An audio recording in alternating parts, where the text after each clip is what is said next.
مساء الخير. مساء الخير اخواني اعضاء منتدى الثلاثاء الثقافي. اهلا وسهلا بكم في امسيه آه، اخرى متجدده في لقاء متجدد. اليوم محاضرنا الاخ حسن الصفار. بس اعطيكم فكره عن حسن واختصاصه.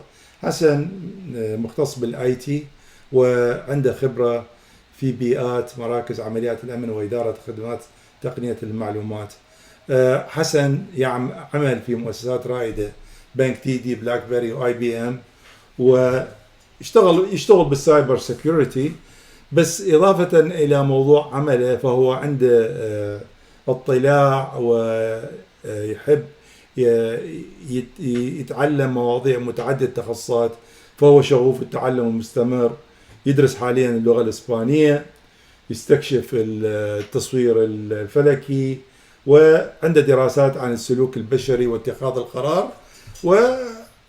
وهواياته يحب السفر والسبورتس، و يدخل في امور الفلسفه. فهو حسن جمع بين العمق التقني والخبره الواقعيه والانضباط الشخصي. محاضرتنا اليوم عنوانها بالانجليزي The Architecture of Oppression: How Authorization Systems Rise and Fall and How Marginalized People Survive Them. بالعربي: هندسة الاضطهاد، كيف تنشأ الأنظمة السلوكية وتسقط، وكيف ينجو منها المهمشون. Hassan, welcome to the Tuesday forum, and the floor is yours. Good luck. Thank you. Just one moment.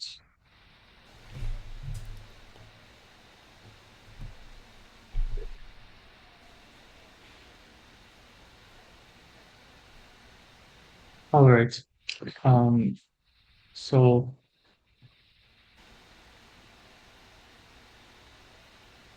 I want to start off the presentation by explaining what types of authoritarian regimes there are and what the basic definition of one is. Um, an authoritarian regime is a system of governance where power is in a single authority and is maintained through things like coercion, suppression, and of liberties and rights, without accountability and democratic processes. There are a few forms that these authoritarian systems can fit into.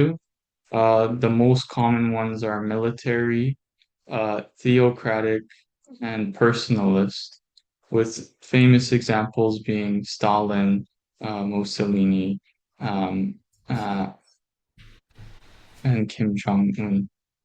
Uh, Authoritarian systems operate under six pillars of control that they use to maintain their oppression, including propaganda systems, surveillance systems, uh, a culture of scapegoating where a regime will designate an outsider group, usually minorities or intellectuals, that unites the majority and deflects blame. They also exact control through coercion, economic, violence, and psychological.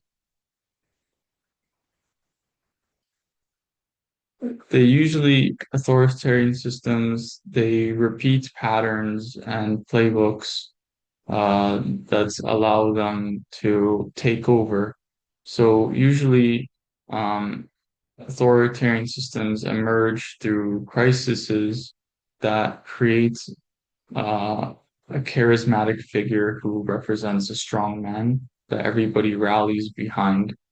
This strong man and his support group enact emergency powers and temporary measures to censor media, detain dissidents and people who disagree with them under under justifications of security. And it's usually after these events happen where they consolidate their power by weakening judicial systems, free speech, and parliament, and replaced with loyal parties and persons. And then over time, after these stages complete, it becomes normalized and accepted. Um, Authoritarian systems work by also using manufacture of consent, which basically means that they convince the population that they are ruling over um, to accept or accept decisions that's made by the authoritarian states without them realizing it. So they do this through uh, manipulating the media, having a cult of personality. So one person will become very popular and they will become a personification or the face of the nation itself. Um, and then another way that they manufacture consent and rewrite reality is by rewriting history to legitimize the story that is convenient for the authoritarian system. Authoritarian systems, most prevalent pattern is by designating an enemy. Usually, the state will form a narrative about uh, why there is a crisis or instability and put the blame on a minority or group. Some historical examples would be Jewish minorities in Nazi Germany, Black Americans under the Jim Crow era in the United States, and it usually works by a couple of functions. The function of this tool is to deflect blame, unite the support around the regime, and it's a way for them to justify emergency power and consolidation. Um, the pattern that precedes this is through a systemic dehumanization of the oppressed entity or group. It always starts with language as a form of weaponization before physical violence. And these minorities function as scapegoats. So here are some numbers and statistics about regimes, including the average lifespan, the estimated death toll counts that happens under these styles of governments, um, as well as one notable statistic that over time there has been a democratic backsliding and in governments around the world, meaning that there is a trend right now towards authoritarianism.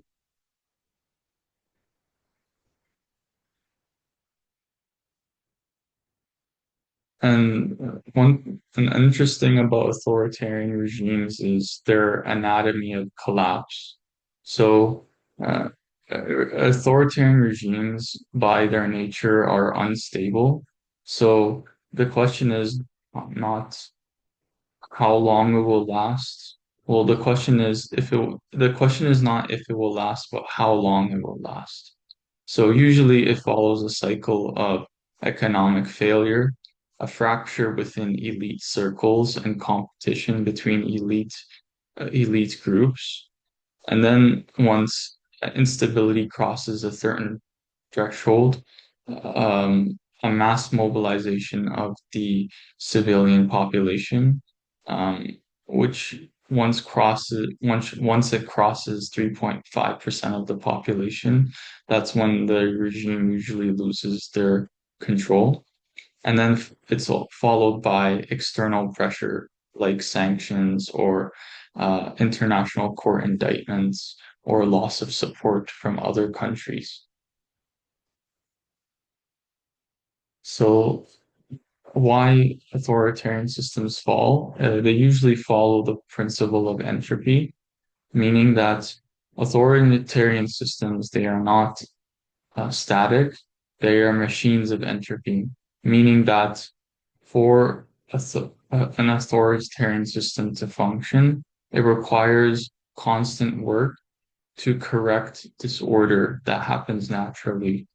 So the contradiction with these systems is that through them seeking control, they actually create the systems that cause their collapse. Because authoritarian systems systemically eliminate feedback systems that function to correct stress. So the reason why they eventually collapse is because they have to get everything right forever, which is impossible. And they have incentives to appear strong, and admitting failure uh, undermines its image. So, in summary, the key idea is that closed systems break. Authoritarian regimes are closed systems by design. Information is filtered, uh, dissident and strep and people being angry is suppressed. Reality is not told as it is. This results in leaders operating on false data, which makes it easy for them to make mistakes, and they are unable to adapt. The primary source of instability within uh, these types of systems and even in democracies as well is the elites. Ironically, people usually have the idea that instability comes from minorities or immigrants or uh, any other group. It usually comes from the top. And this is because elite classes or elite circles pursue short-term personal gains, and those conflict with system stability. And it, at points where there are points where elites often will compete with each other, causing further sabotage of the system, which also feeds into paranoia loops where the authoritarian regime will purge or get rid of competent competent people, keeping the system running and replace them with loyal people. As a result, the capacity for the system to maintain itself declines. So some historical examples of this happening is the late Roman Empire, where elite competition and corruption weakened the institutions, causing fragmentation. The Soviet Union collapsed because it would not tell the truth. It would always lie and distort information, causing a lot of mistakes and mismanagement, which led to sudden collapse. The French Revolution was a famous example because it was a result of elites not adapting, ignoring the inequality, which led to a huge collapse. These patterns follow a cycle popularized by a systemic thinker Ibn Khaldun. The cycle follows a pattern where a society will be incredibly cohesive. It will be at the height of its power. The elites will overindulge themselves in luxury, which leads to incompetence, which causes decay and collapse. So the key idea from his ideas is that it's not driven by morality or bad people. It's driven by system dynamics, um, which is he refers to as the wheel of history. Ibn Khaldun said that history moves in cycles. Systems rise, they decline through a detachment and excess. And the wheel often turns when contradictions exceed the ability for the states to control things, and it becomes unable to adapt to changes. These systems on a disproportionately affect the ethnic and racial minorities that live within live under these authoritarian systems. Most affected are women, um, LGBTQ communities, religious minorities, intellectuals, artists, and political dissidents. It's the key idea is that authoritarian systems don't oppress everybody equally. They are they are designed with hierarchies of disposability and dehumanization, meaning that some people lives are worth more than others in a way, but they are all oppressed in different ways.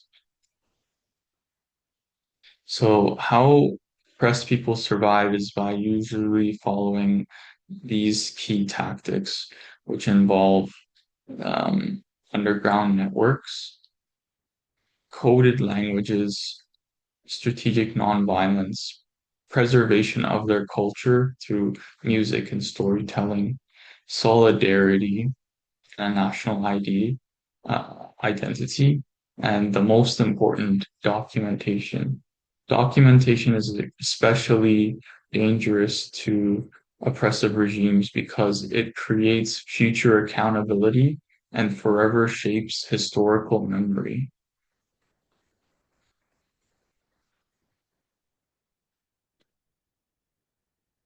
Survival with survival from these oppressed groups becomes a systemic intelligence, meaning oppressed communities endure by being adaptive. So they choose being flexible over direct confrontation, meaning they go around obstacles, not through them. And they constantly adjust their strategy because adaptive communities endure. Rigid systems always collapse. The key principle within communities who are of minority and are able to resist is they follow the kitchen table principle. This principle explains that power exists in small and trusted networks. Large movements are visible. Small networks are much more resilient. This means that people who share tight trust circles and operate under decentralized coordination and high accountability, high relationships with high accountability are very resilient. It works because they're hard to infiltrate, easy to adapt, and have low exposure to oppression, meaning that resistance from an oppressed group begins at the kitchen table, not on the street. These communities often fight back by hiding truth in plain sight. So when speech is not free and is censored, people express themselves through humor, art, and music. And the way that this undermines authoritarian systems is because uh, it allows expressions of opinions and thoughts without direct confrontation, and it builds a shared understanding.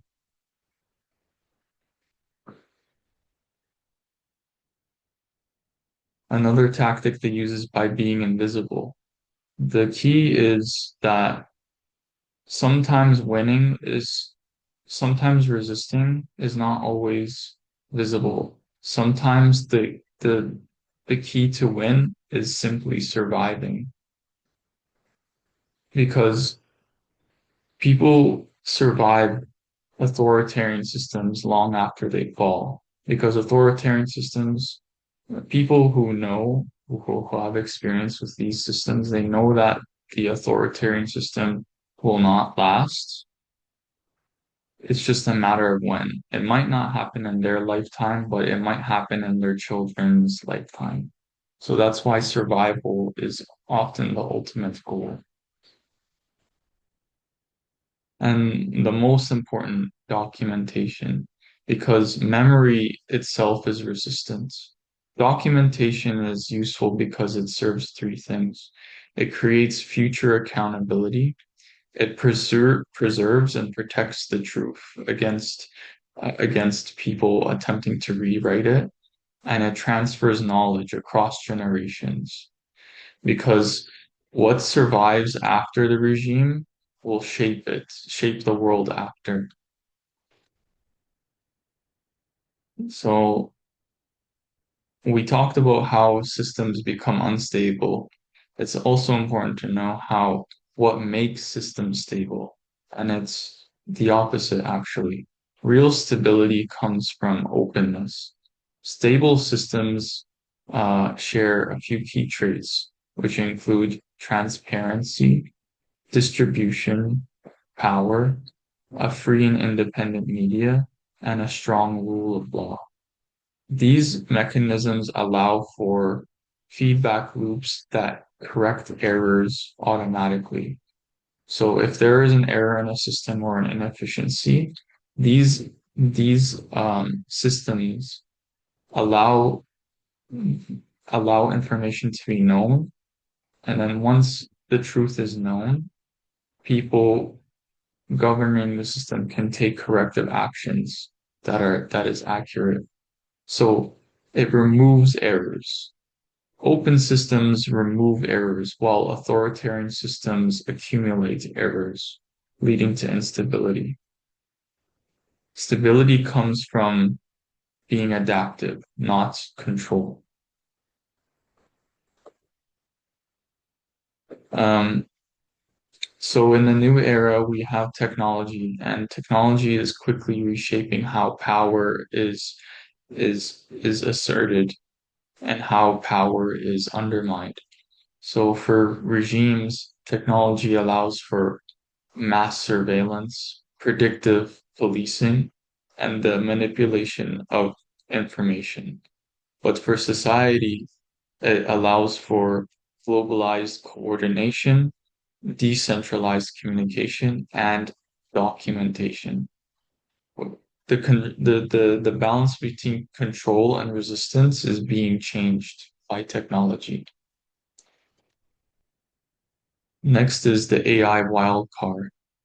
AI acts fundamentally acts as a system level disruptor never before seen in our history because of how much uncertainty it introduces. It offers great potential for control, but also great potential for resistance, because authoritarian systems can utilize AI to automate propaganda, predict behavior, and optimize surveillance. But it also allows for oppressed people to distribute their intelligence. It allows them to become even more informed. It allows them to mobilize more rapidly. So the key question that will be answered over these next few decades is either will AI stabilize these systems or make it faster, make their collapse faster. Um, 5 lessons from history that we should remember is that authoritarian systems are built, not born, meaning that it happens over time and in small changes. Each small change makes the next one easier. So, meaning that every system, whether it's democratic, authoritarian, changes, and they constantly slide according to the wheel of change, the wheel that Ibn Khaldun can describe. Um, these systems follow known patterns and behaviors, such as scapegoating, propaganda, capturing institutions. Recognizing these patterns is the first way is the first way to defend against them. And understanding that governance systems that we live in, whether they are authoritarian, democratic, are fragile. No system will last forever, and they all depend on constant correction. And authoritarian systems function on compliance. Once compliance is taken, the structure immediately collapses. Marginalized people are often not passive victims and are the most experienced in history. They, over time and generations, develop knowledge, strategy, and survival, and often it becomes embedded in who they are and their cultural identity.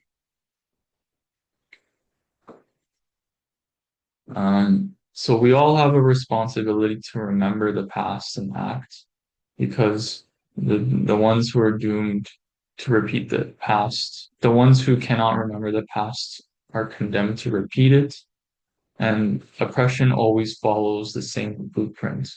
And it's always up to every generation to recognize those blueprints and refuse them. So always know your history, be able to name the mechanisms in which these systems operate. Defend language and refuse language that softens or enables atrocities. Call things what they are. Always be willing to support, fund, and defend organizations that hold people accountable. Defend institutions like free press, courts, and free elections, and always amplify and support voices of minorities, because they often become the first targets of these oppressive systems and have the knowledge to resist, listen, and teach and learn. Thank you for listening to my presentation. I look forward to your questions and the discussion.